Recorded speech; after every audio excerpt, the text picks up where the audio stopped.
안녕하세요. 한 여자의 남편이자 두 아이의 아버지인 30대 후반 경찰관입니다. 단순한 직업 의식만으로는 경찰이 될 수 없다는 것을 느끼는 요즘입니다. 그렇기 때문에 내가 꿈꿔왔던 경찰이 되기 위해서는 직업 의식을 뛰어넘은 사명 의식이 있어야 한다는 것을 되새기고 있는데요. 제가 이렇게 생각하게 된 이유는 제 어린 시절 경험 때문입니다. 저는 아버지 없이 자랐습니다. 아버지라는 사람은 어머니가 저를 가졌다는 걸 알자마자 도망가셨죠. 어머니는 단 한 번도 저에게 이런 사실을 말씀하신 적 없습니다. 하지만 모를 수가 없었어요. 주변에서 쑥덕거리는 소리를 못 듣고 지나갈 만큼 눈치가 없는 아이가 아니었거든요. 한 가지 다행이라고 해야 할까요? 저는 눈치가 좋았기 때문에 제가 이 사실을 알고 있다는 걸 어머니에게 말씀드리지 않았습니다. 어머니가 아버지의 이야기를 필사적으로 숨기고 있다는 걸 알고 있었거든요. 왜 어머니가 외가댁에 가지 않는지도 묻지 않았습니다.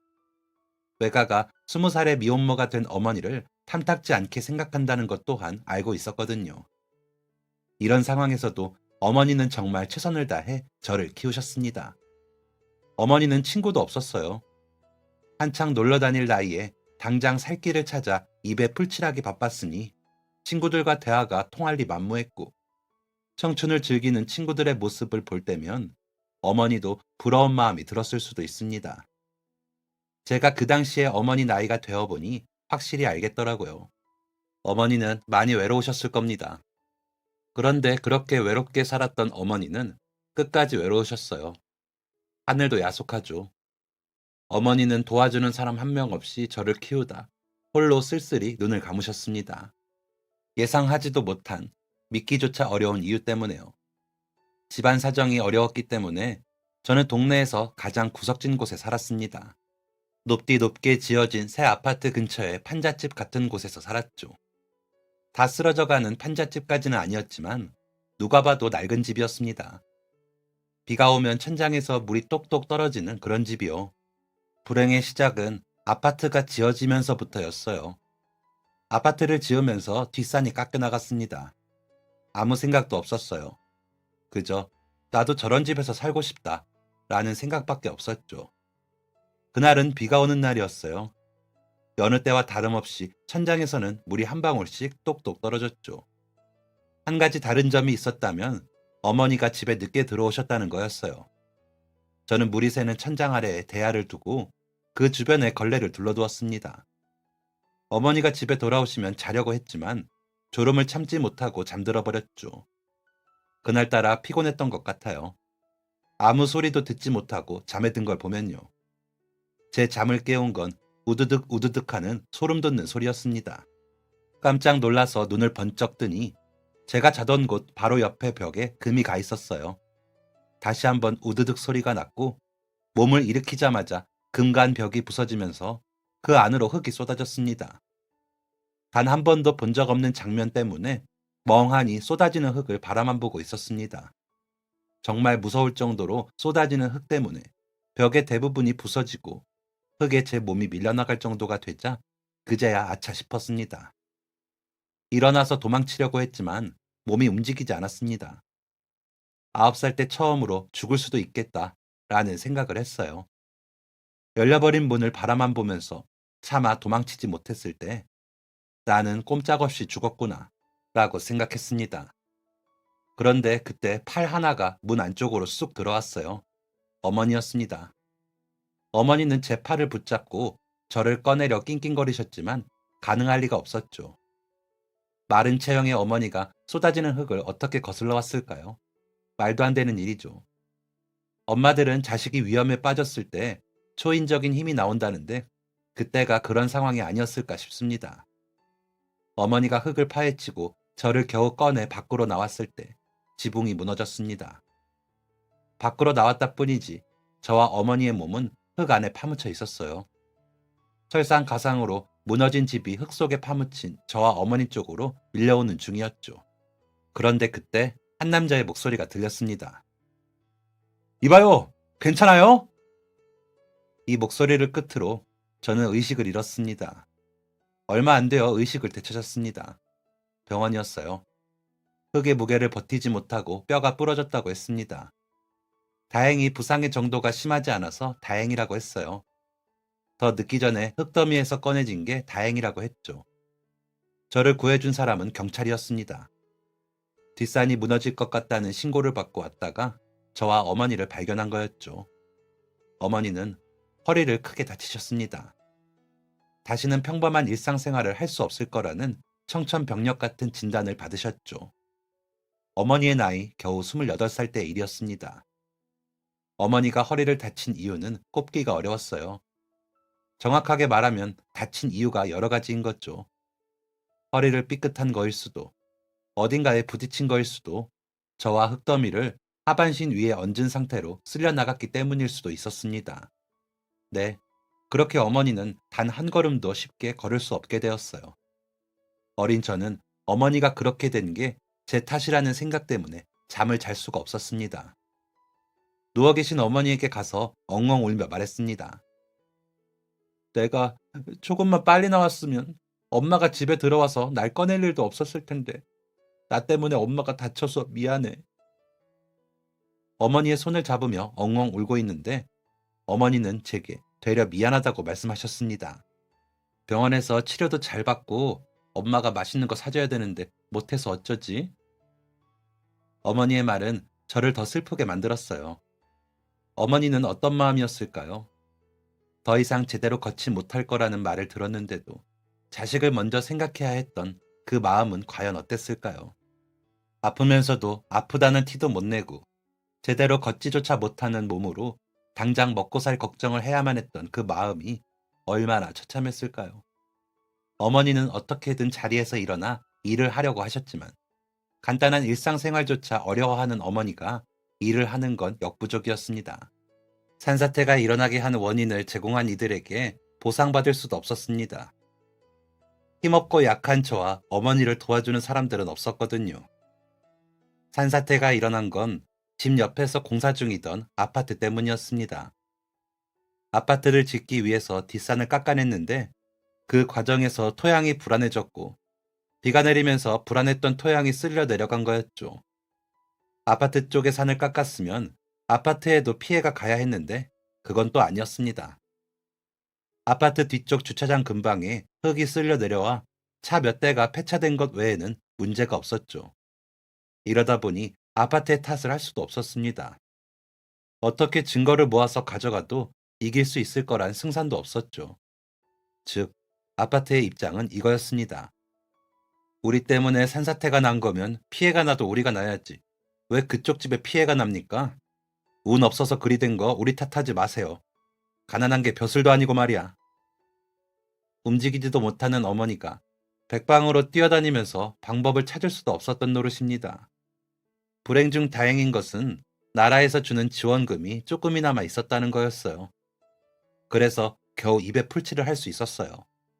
그런데 문제가 생겼습니다.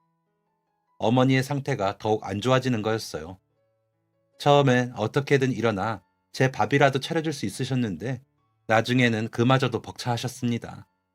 결국 제가 10살이 되었을 때 어머니는 저를 외가로 보내려 하셨습니다.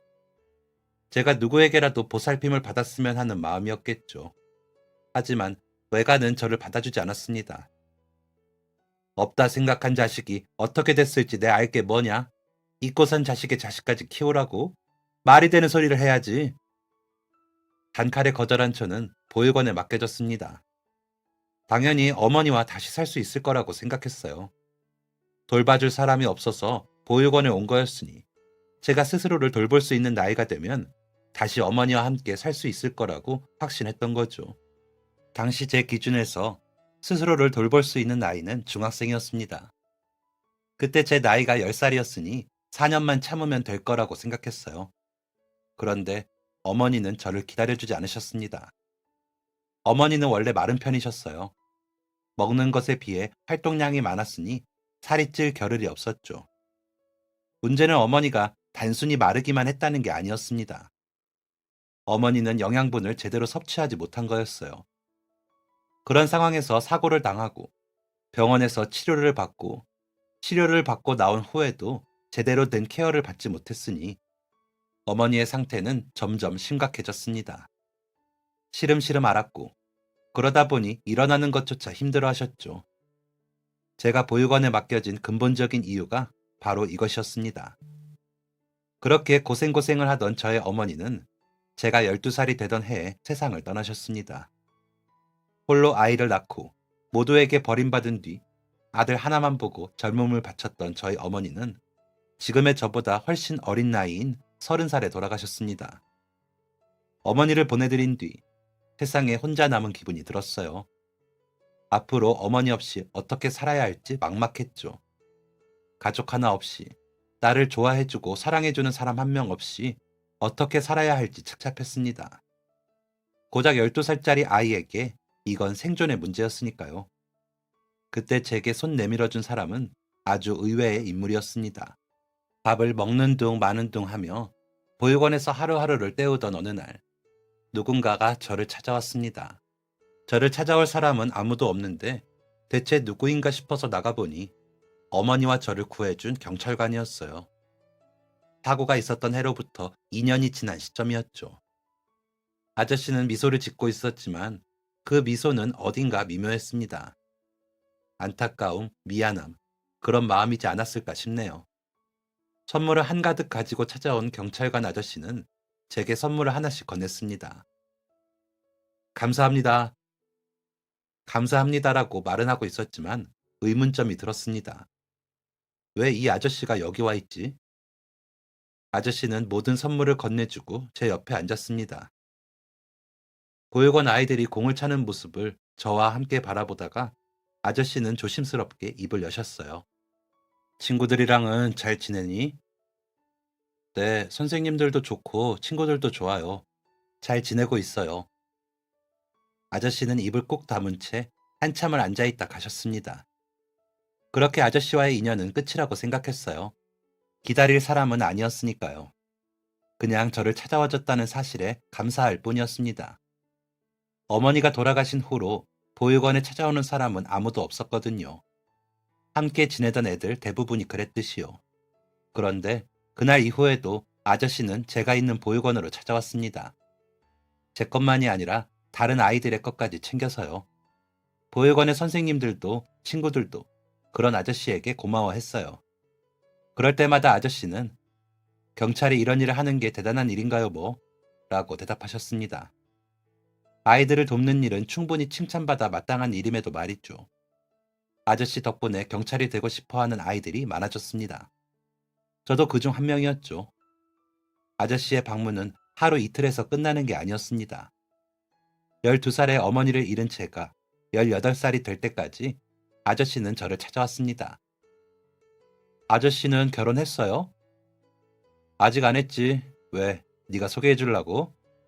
아저씨의 농담은 제게 꽤나 재미있는 것이었습니다. 아무렇지 않게 농담을 건네고 장난을 치며 낄낄거리는 게 그리웠었는지 아니면 내심 바라왔는지는 잘 모르겠지만요. 아니 그게 아니라 아저씨는 왜 결혼 안 해요? 아저씨는 나이도 많잖아요. 아저씨는 야, 내가 너네한테는 아저씨지. 아직 젊어. 흥? 여자들한테 인기가 없는 거면서 거짓말하기는. 아저씨는 제 말을 웃고 넘겼습니다. 아저씨는 정말 어린 나이였거든요. 겨우 20대 중후반이었을 거예요. 경찰이 되자마자 저와 어머니를 구했으니까요. 아직 청춘이었던 겁니다. 아저씨에게 왜 결혼을 안 하냐고 닥달하듯 물었던 건 저에게 가족이 필요했기 때문이었어요. 아저씨는 가족이 없어서 외로운 저처럼 되지 말고 꼭 가족을 꾸려서 행복하세요. 라는 마음이 있었던 거죠. 얌마, 네가 걱정할 거 없어. 아저씨가 어련히 알아서 할까? 아저씨는 정말로 알아서 결혼을 하셨습니다. 아저씨는 한 번 오면 언제 올 건지 꼭 약속을 정하고 갔기 때문에 아저씨가 오기로 한 날 아침부터 아저씨를 기다리고 있었어요. 아저씨의 차가 멈춰서는 게 보였고 팔을 번쩍 들어 흔들었습니다. 아저씨도 반갑게 손을 흔드셨죠. 그리고 아저씨 옆에 있던 사람도 함께 손을 흔드셨습니다. 자세히 보니 여자분이었어요. 그리고 아저씨와 그분은 서로의 손을 잡고 있었죠. 아주 아름다운 분이었습니다. 지금까지 본 여자 중에서 어머니만큼 예쁜 사람이 없었는데 그분도 정말 아름다웠어요.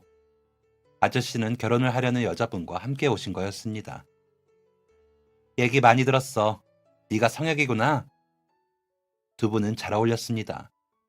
그래서 결혼을 하는 사람이 저 두 사람이라는 사실에 기뻐했어요. 두 분은 결혼을 하셨고 결혼한 이후에도 주기적으로 보육원에 찾아오며 인연을 이어나가셨습니다. 그때는 결혼한 지 얼마 안 된 사람들이 보육원 봉사를 오는 게 얼마나 어려운 일인지 몰랐습니다. 게다가 아주머니는 처음부터 봉사를 오셨던 분도 아니고요. 남편을 따라오게 된 게 맞나 싶을 정도로 모두에게 친절하셨습니다. 직업은 간호사였어요.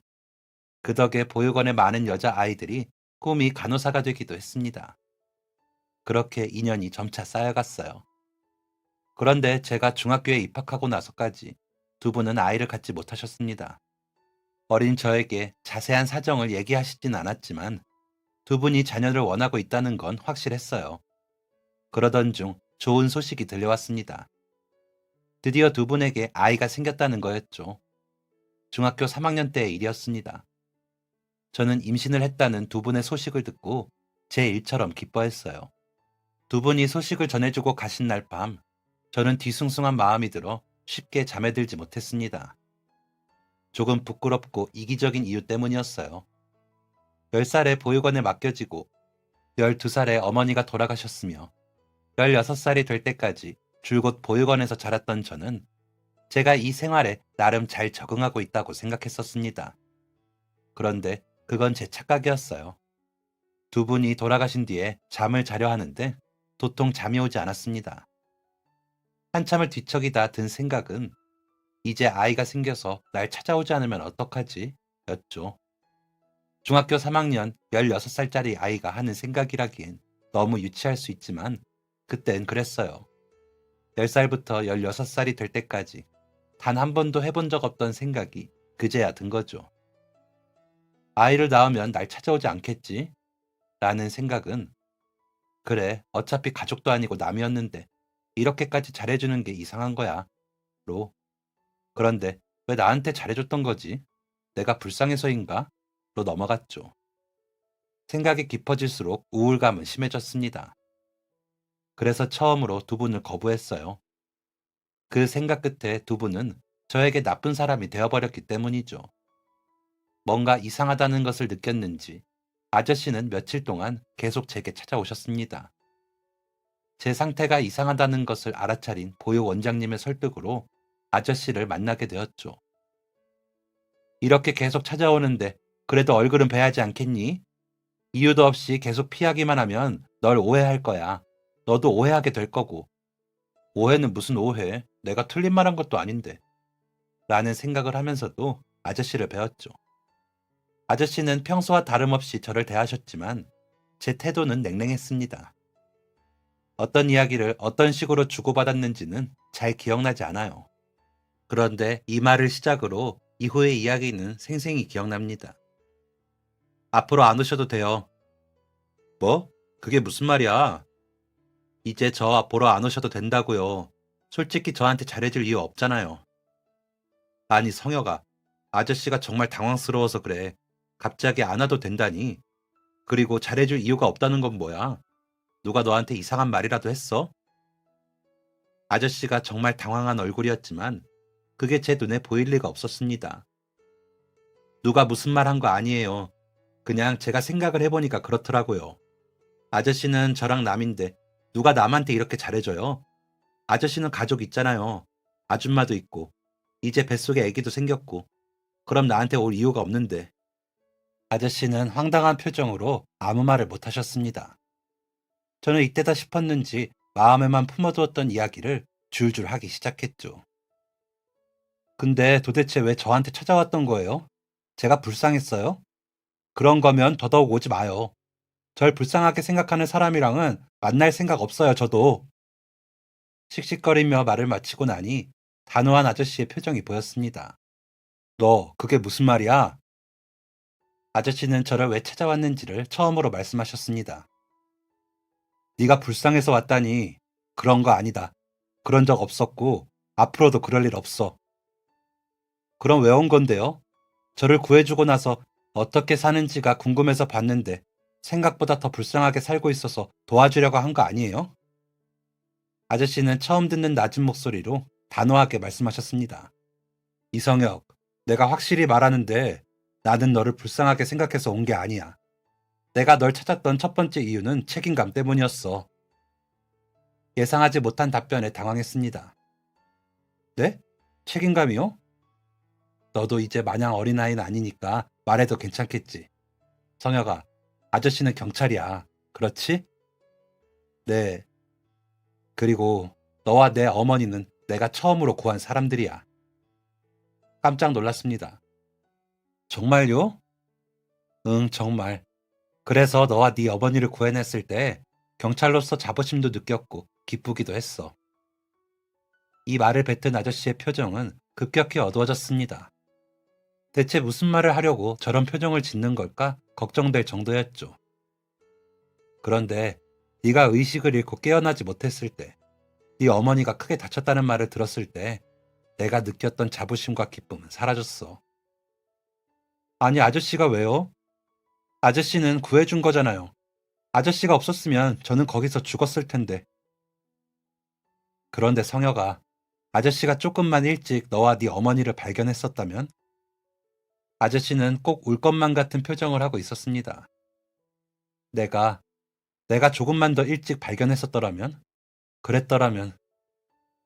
아저씨는 뒷말을 흐렸지만 무슨 말을 하고 싶은 건지 충분히 유추할 수 있었어요. 내가 좀 더 일찍 발견했다면 네 어머니가 크게 다칠 일도 없었을 거고 그 부상 때문에 내가 네 어머니와 떨어질 일도 없었을 거다. 그러니까 네가 고아가 된 데는 내 탓도 있다. 였죠. 아저씨가 미안해할 일이 아니었어요. 하지만 아저씨는 처음 구한 두 사람의 미래가 오히려 암담해지는 걸 보며 죄책감을 느끼고 있었습니다. 즉, 아저씨가 말한 책임감은 죄책감이었던 거죠. 아저씨가 하는 말에 숨은 뜻을 안 저는 미안한 마음과 서운한 마음이 들었습니다. 아저씨는 제가 오해하지 않도록 곧장 말을 이으셨습니다. 처음에는 그랬어.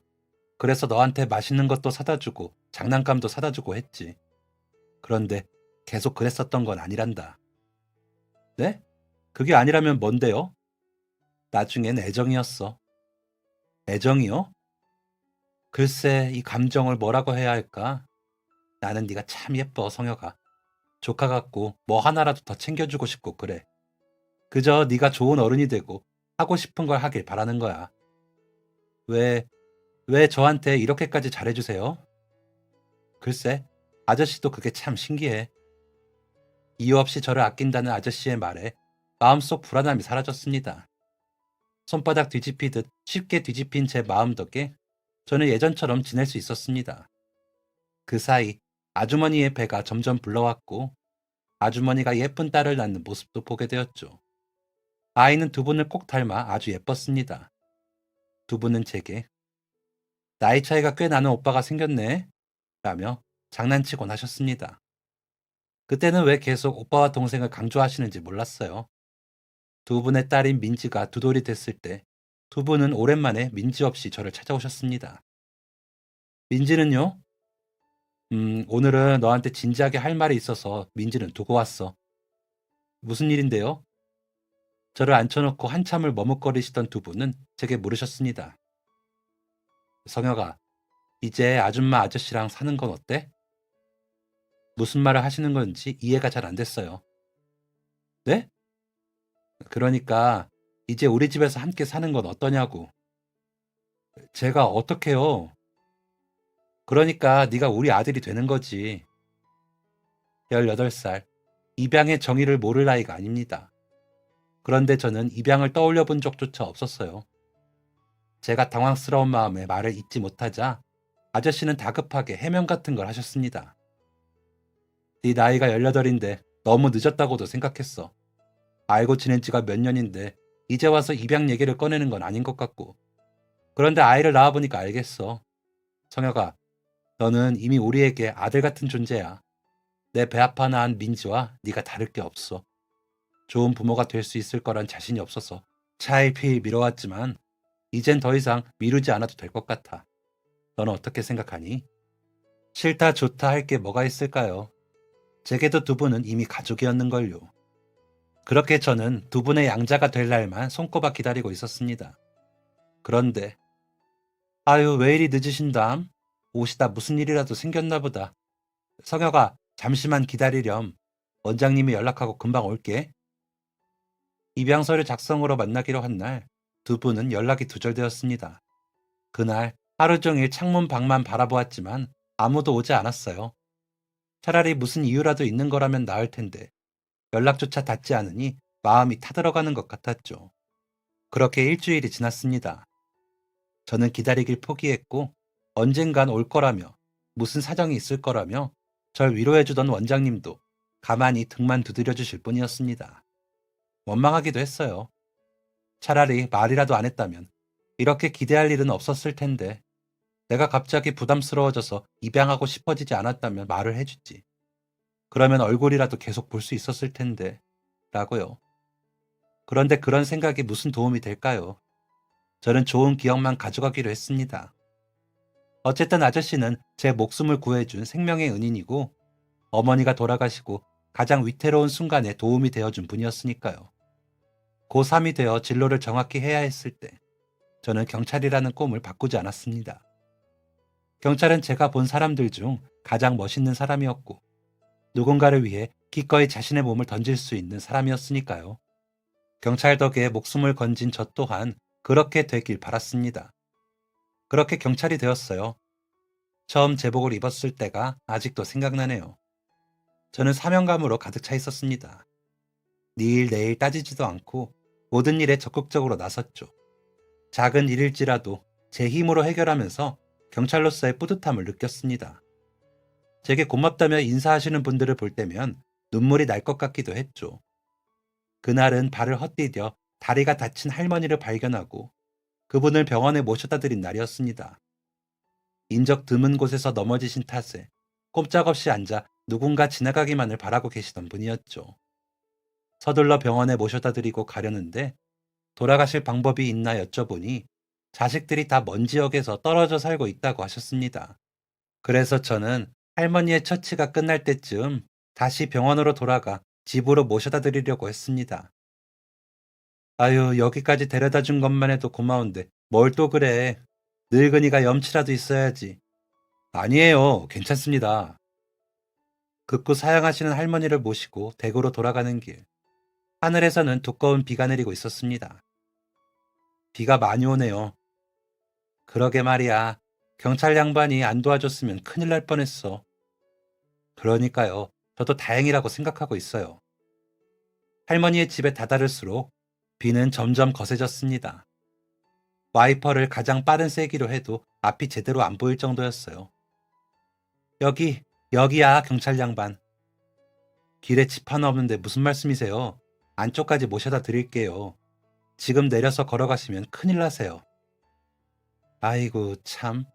이 빗길을 뚫고 어떻게 가려고. 집이 안쪽에 있어서 차로 나오기는 힘들 텐데. 저는 할머니를 애써 안심시켜드리고 운전을 이어갔습니다. 하늘에 구멍이라도 난 듯 비가 쏟아졌지만 할머니를 잘 모셔다 드렸고 다시 차를 돌려 돌아가고 있었습니다. 좁은 길을 아슬아슬하게 빠져나왔을 그때 어디선가 섬찟한 소리가 들렸습니다. 귀를 때리는 빗소리와는 다른 소리였습니다. 익숙하면서도 소름 돋는 소리에 조심스레 백미러를 확인한 그 순간 저는 그 자리에서 얼어붙고 말았습니다. 제가 있는 자리에서 얼마 떨어지지 않은 곳으로 흙이 쓸려 내려오고 있었어요. 그리고 그 아래에는 집이 하나 있었습니다. 예전의 기억이 뇌리를 스쳤고 저는 곧장 차를 돌려 그곳으로 달려갔습니다. 그런데 길이 너무 좁았고 비가 거셌기 때문에 섣불리 차를 운전하긴 힘들겠더군요. 1초의 고민도 없이 차에서 내렸습니다. 얼굴을 타고 흐르는 빗물을 연신 닦아내며 흙이 무너지고 있는 곳으로 달려갔죠. 멀리 있을 때는 몰랐는데 가까이 가서 보니 흙은 생각보다 더 빠른 속도로 쏟아지고 있었습니다. 계곡물이 빠르게 흘러가는 것 같은 소리가 들렸죠. 제가 달려가는 사이 무너진 흙이 집에 닿아 있었습니다. 제가 집 앞에 도착했을 때는 상황이 더 심각했죠. 튼튼해 보이는 집이었지만 집은 흙의 무게를 이기지 못하고 흔들리는 중이었습니다. 집 지붕 한쪽은 이미 무너진 상황이었죠. 현관문은 살아있었기 때문에 현관문을 열었습니다. 아니, 문을 열려고 했습니다. 문은 무엇에 막힌 건지 열리지 않았어요. 어떻게 해야 하나 고민하던 찰나 집안에서 우는 소리가 들렸습니다. 분명 어린아이의 울음소리였어요. 아, 할머니! 할머니! 악소리를 지르며 울고 있는 아이의 목소리를 듣자마자 현관문 옆에 유리를 깼습니다. 거침없이 집으로 들어갔는데 집 상황은 심각했습니다. 지진이라도 난 것처럼 집이 흔들리고 있었고 창문과 뒷문 사이로 흙이 흘러들어왔으며 집이 기울어진 상태였습니다. 제 어린 시절이 생각났어요. 흔들리는 집, 귀를 때리는 공포스러운 소리, 어두컴컴한 집 안에서 아무도 없이 홀로 공포를 견뎌야만 하는 그 마음. 이 집안에 홀로 있는 그 아이도 마찬가지일 게 분명했죠. 달려갔습니다. 울음소리가 나는 곳으로 달려갔더니 한 아이가 귀를 막은 채 덜덜 떨고 있었어요. 바로 아이를 안아들었습니다. 현관문은 열리지 않았기 때문에 선택지가 없었죠. 들어왔던 창문을 보았는데 그것도 이미 반 이상이 무너진 상황이었습니다. 보이는 곳이라 무너진 지붕 사이로 비가 들어오는 공간이었습니다. 혹시나 무너질까 조심스럽게 아이를 데리고 나왔는데 이 집을 벗어나서 안전한 곳까지 갈 수 있는 방법이 보이지 않았습니다. 도무지 발 디딜 틈이 없었습니다. 자칫 휩쓸리기라도 하면 저나 아이나 모두 위험해질 게 뻔했죠. 저에게 안겨 바들바들 떨고 있는 아이를 안고 방법을 찾고 있는데 정말 기적처럼 비가 뚝 그쳤습니다. 하늘에 구멍이 뚫린 양 비가 쏟아졌을 땐 언제고 구름이 걷히고 해가 비쳤죠. 조금 기다리고 있으니 무섭도록 쏟아지던 흙도 잠잠해졌습니다. 이때다 싶어 서둘러 기울어진 지붕에서 내려왔고 조심스럽게 땅에 발을 디뎠습니다. 흙을 헤치며 걸어가는데 무언가가 종아리 부근을 툭 하고 치는 게 느껴졌어요. 꽤 묵직한 것이길래 위험한 것인가 싶어 조심히 꺼내들었습니다. 꺼내고 보니 그렇게 무거운 것은 아니더라고요. 살짝 보니 액자인 듯해서 함께 가지고 나왔습니다. 중요한 것일 수도 있으니까요. 그렇게 안전한 데까지 아이를 데리고 나오니 온몸에 진이 빠졌습니다. 발끝부터 머리끝까지 흙 범벅이 되어서 헉헉거리며 땅바닥에 털썩 앉았습니다. 이제는 눈물을 그친 아이를 다독이면서요. 인적 드문 곳이라 신고가 늦어졌는지 제가 빠져나오고 나서야 구급대원들이 도착했습니다. 괜찮으십니까? 여기 아이도 있어! 구급차가 아이를 먼저 옮기는 사이 주워온 액자를 살펴보았어요. 흙으로 범벅된 유리를 닦아낸 저는 그 자리에서 목 놓아 울고 말았습니다. 저를 데리러 온 구급대원들이 심각하게 당황할 정도로요. 제가 구해준 아이의 집에서 주운 액자는 아이의 가족 사진이었고 아이와 함께 행복하게 웃고 있는 사람은 다른 사람도 아닌 제 목숨을 살려줬던 한때 제 영웅이었던 경찰 아저씨였습니다. 산사태에서 날 구해준 은인의 딸을 산사태에서 구해내다니. 운명과 같은 일에 감격의 눈물이 나왔습니다. 그런데 눈물은 여기서 끝나지 않았어요. 아이가 병원에 도착하니 할머니 되시는 분이 헐레벌떡 뛰어오셨습니다. 집안에 다른 사람이 있으면 어떡하나 걱정이 되었지만 다행히 다른 사람은 없었다고 해요. 저는 아이의 병원 치료가 끝난 뒤 액자를 건네주었습니다. 이거 부모님이랑 찍은 사진이지? 아이는 고개를 끄덕였습니다. 그런데 기억 안 나요. 응? 뭐가? 엄마 아빠 말이에요. 기억 하나도 안 나요. 이게 무슨 소리인가 싶었습니다. 부모님의 얼굴이 기억 안 난다니 어떻게 그런 게 가능하지? 라고 생각했죠. 초등 고학년밖에 안 되는 아이는 제 표정에서 이상함을 느꼈는지 아니면 이런 상황이 익숙한 건지 아무렇지 않은 표정으로 부모님의 얼굴이 기억나지 않는 이유를 말해주었습니다. 돌아가셨어요. 심장에 돌덩이가 내려앉는 듯 했습니다.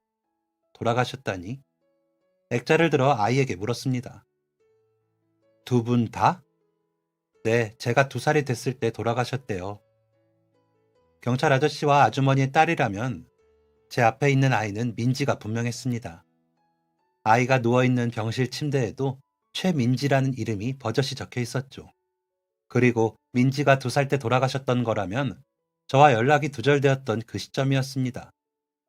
두 분이 저를 찾아오지 않은 이유가 불의의 사고 때문이었다면 두 분을 조금이라도 원망했던 제 자신이 너무 부끄러워질 테니까요. 그렇다고 어린아이에게 부모님이 돌아가신 이유를 물을 수는 없으니 저는 민지의 보호자를 기다렸습니다. 민지는 고모 손에서 크고 있더라고요.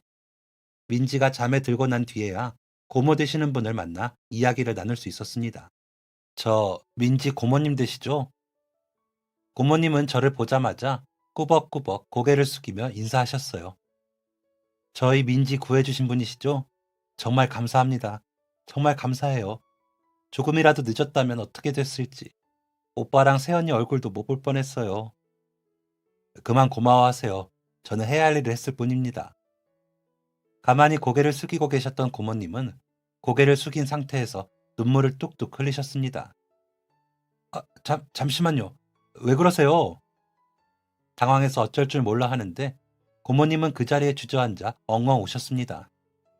혹시 민지가 깰까 싶어 오열하는 고모님을 다른 곳으로 모셨습니다. 한참을 울던 고모님은 휴지로 눈물을 닦으며 그동안 있었던 이야기를 시작하셨어요. 민지가 어떻게 됐으면 저도 못 살았을 거예요. 세상에 이런 법이 어딨냐고. 왜 내 가족들만 이렇게 허망하게 가는 거냐고. 아무리 그래도 산사태가 말이 되냐고. 뒤에 산이 있어서 운치 있다며 이사하겠다고 한 게 난데 나 때문에 이런 일이 일어나서 민지가 절이 됐으니 내가 어떻게 사냐고 하면서 그랬을 거예요. 저는 다시 한번 휴지를 건네며 위로의 말을 전했습니다. 이런 말이 위로가 될지는 모르겠지만 그래도 무사하지 않습니까? 그래요. 다행이죠. 그런데 보셨죠? 집이 어떻게 됐는지. 집이 폭삭 무너졌어요. 민지가 거기에 깔려있을 생각을 하니 눈앞이 하얘지더라고요. 오빠랑 세연이도 그렇게 허망하게 갔는데 저는 우물쭈물하며 물었습니다. 혹시 민지 부모님은? 고모님은 다시 오열하기 시작했어요. 그러면서 말씀하셨죠. 오빠는 경찰이었는데 순직했어요. 순직? 정말 상상도 하지 못한 대답이었습니다. 경찰이 되기로 결심하고 경찰이 될 준비를 하면서도 생각하지 못했어요. 언젠가는 아저씨를 찾아보겠다는 생각은 했습니다. 하지만 그러면 아저씨가 부담스러워 하실 것 같았죠. 그래서 섣불리 찾아보지 못하고 있었습니다. 그런데 이런 사정이 있었다니. 신뢰가 안 된다면 어떤 이유였는지 말씀해 주실 수 있을까요? 고모님은 잠시 숨을 고르고 이야기하셨습니다. 순찰 중이었는데 어떤 차가 사람을 치고 도망갔다는 신고가 들어왔대요. 그걸 쫓다가 그만. 나중에 알아본 바에 의하면 어떤 차가 사람을 치고 도망갔고 아저씨는 그 차를 잡기 위해 쫓아갔다고 합니다. 사고를 낸 차를 구석으로 몰아서 차를 멈추는 데 성공했고 차에서 내려 운전자에게 다가가던 그 순간 운전자가 핸들을 급하게 꺾어 다가오던 아저씨를 치었다고 합니다. 거기서 멈췄다면 죽지는 않을 수도 있었을 거예요. 아니, 죽지 않았을 거예요. 큰 부상까지도 입지 않았을 겁니다. 그런데 가해 차량은 경찰차가 막아놓은 좁은 통로를 빠져나가면서 후진을 했어요. 이유는 모릅니다. 예상하기로는 좁은 통로를 나갈 때 공간을 확보하지 않으면 본인 차에 흠집이 크게 나니까 후진을 한 것 같았다고 해요. 그런데 이미 차는 반파 상태였습니다. 도주 중에 중앙선 가드를 많이 박은 상태였거든요. 게다가 엑셀을 세게 밟으면서 후진했기 때문에 차는 아저씨를 가로지르듯 지나갔습니다. 아저씨는 그 자리에서 즉사했고 아저씨를 두고 다시 한번 도주한 가해자는 음주 상태였다고 합니다. 음주 운전자에게 치여서 돌아가신 거였죠. 함께 순찰 중이던 동료 경찰관이 손을 쓸 시간도 없이 순식간에 벌어진 일이라 동료 경찰관은 스스로 옷을 벗었다고 합니다. 동료를 지키지 못했다는 죄책감 때문이었겠죠. 민지 엄마, 그러니까 우리 새언니는 정말 착한 사람이었어요. 그 부분에 대해서는 가슴 깊이 공감하고 있었습니다. 정말 법 없이도 살 사람이라는 말이 딱 맞았죠. 새언니는 오빠가 실려온 모습을 봤을 때 쓰러졌어요. 장례식장에도 오지 못했죠. 그리고 장례식이 끝나자마자 오빠를 따라갔어요. 아니, 대체 그게 충격이 클 테니까. 둘이 얼마나 돈독했는지 아니까 혼자 있을 시간이 필요한 거라고만 생각했어요. 민지도 있으니까. 민지를 봐서라도 살아 있어 줄 줄 알았어요. 그런데 고모님은 가슴에 피멍이 들듯 가슴을 치며 통곡하셨습니다. 우리가, 우리가 새언니를 그렇게 만든 거예요. 우리가 그랬어요. 우리가. 제가 할 수 있는 말이라고는 잘못한 건 그 가해자잖아요. 고모님은 눈을 번쩍 뜨며 토하듯 말씀하셨어요. 그래요. 그놈이 죽일 놈이죠. 사람을 둘이나 죽여놓고 우리 가족들도 우리 민지도 지옥으로 떨어뜨린 그놈이 죽일 놈이죠. 그런데 그놈이 어떻게 됐는지 알아요? 집에 돈 좀 있다고 금방 풀려나왔어요. 이게 말이 되냐고요, 이게. 어떤 상황인지 충분히 알 것 같더라고요. 저는 아무 말하지 못하고 고개만 숙이고 있었습니다. 한참 동안 씩씩거리던 고모님은 진정이 됐는지 조금은 풀어진 목소리로 말씀하셨습니다. 죄송합니다. 제가 괜한 말을 했네요. 저희 민지 생명의 은인이신데 감사하다는 인사는 못할 망정. 그때가 생각나서 감정적이 된 것 같아요. 죄송합니다. 아니요, 저야말로 감사합니다. 어려운 이야기일 텐데 말씀해 주셔서 감사해요.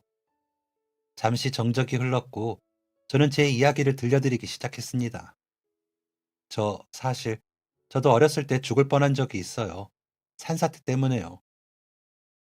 고모님의 눈은 놀란 듯 커다래졌습니다. 네? 쏟아지는 흙 때문에 몸이 쓸려 나가고 숨 쉬는 것조차 힘들 때 어머니가 저를 집에서 끄집어내셨고 무너지는 집을 보면서 어머니와 그대로 휩쓸려 갈 때 한 경찰분이 저희를 구해주셨어요. 경찰관님도 그런 일이 있으셨군요. 무슨 말을 해야 할지. 목숨은 건졌지만 어머니는 일상생활이 불가능할 정도로 큰 부상을 입으셨고 저는 보육원에 맡겨졌어요. 그리고 얼마 되지 않아서 돌아가셨죠. 산사태가 일어난 원인은 분명했지만 아무 힘없던 저와 어머니는 그 원인을 밝혀낼 힘도 없었습니다. 어린 시절 생각을 하니 잠시 목이 메었지만 감정을 추스르고 다시 말하기 시작했어요. 그렇게 천의 고아가 되어서 보육원에 있는데 누군가가 찾아왔습니다. 바로 저를 구해줬던 경찰 아저씨였어요. 그분은 제가 18살이 될 때까지 늘 저를 찾아와 주셨습니다. 결혼을 해서 아내분이 생겼을 땐 그분과 함께 오셨고 아이가 생겼을 때는 아이와 함께 와주셨죠. 그리고 그 아이의 이름이 최민지입니다. 고모님은 제가 말하는 최민지가 자신의 조카 최민지일 거라곤 상상도 못하셨어요. 그리고 그 아이 아버지의 이름이 최성철입니다. 고모님은 떨리는 눈동자로 저를 바라보며 말씀하셨습니다. 지금 혹시 그 경찰이 제 오빠라는 거예요? 그러니까 제 오빠가 경찰관님을 살리고 경찰관님이 제 오빠의 딸을 살렸다는 거네요? 네, 맞습니다. 고모님은 허하며 숨을 내뱉으셨습니다. 아니, 세상에 이런 일이. 아저씨는 훌륭한 경찰이셨어요.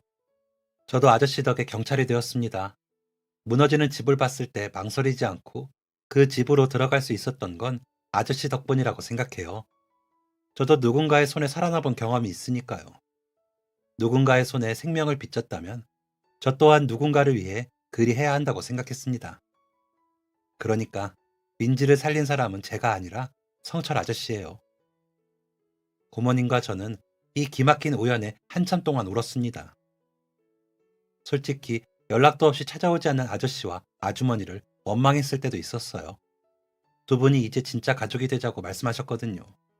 그래서 많이 원망했습니다. 고모님은 미안하다는 듯이 저를 바라보셨죠. 지금은 괜찮습니다. 끝까지 두 분을 원망했다면 제가 경찰이 될 일도 없었겠죠. 그냥 제가 하고 싶은 말은 지금이라도 제가 민지의 가족이 되고 싶습니다. 물론 법적으로 가족이 되자는 게 아니에요. 그저 아저씨가 저에게 해주셨던 것처럼 제가 민지의 곁에서 민지가 자라는 것을 보게 해주세요. 고모님은 제 손을 붙잡고 하염없이 눈물을 흘리셨고 저 또한 그랬습니다. 그날 이후로 저에게는 민지라는 조카가 생겼어요. 아저씨와 아주머니는 저를 민지 오빠라고 하셨었지만 30대가 다 되어가는 제가 어떻게 초등학생한테 오빠 소리를 듣겠어요.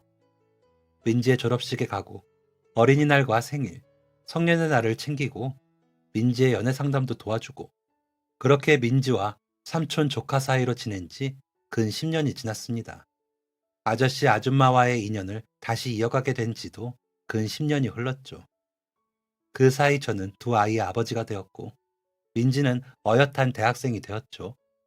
민지는 부모님이 아닌 고모님 밑에서 자랐지만 그 누구보다 큰 사랑을 받으며 자랐습니다. 또 그 누구보다 자기 부모님을 자랑스러워하는 아이가 되었죠. 그래서 저와 함께 지금까지도 보육원 봉사를 다니고 있습니다. 사람의 인연이라는 게 참 신기한 것 같아요. 도움을 주면 도움을 받게 되고 끊긴 것만 같았던 인연도 간절히 바라면 다시 이어지는 것 같습니다. 비록 좋은 일로 이어진 인연은 아니었지만 한순간에 집을 잃고 어머니를 잃었던 제가 아저씨를 만난 건 행운이었다고 생각합니다. 저는 오늘도 또 다른 생명을 살리기 위해 나갑니다. 모두 건강하시고 행복하세요. 긴 사연 읽어주셔서 감사합니다. 안녕히 계세요. 지금까지 사연 들어주셔서 감사합니다. 사연이 재밌으셨다면 구독과 좋아요를 눌러주세요. 감사합니다. 안녕히 계세요.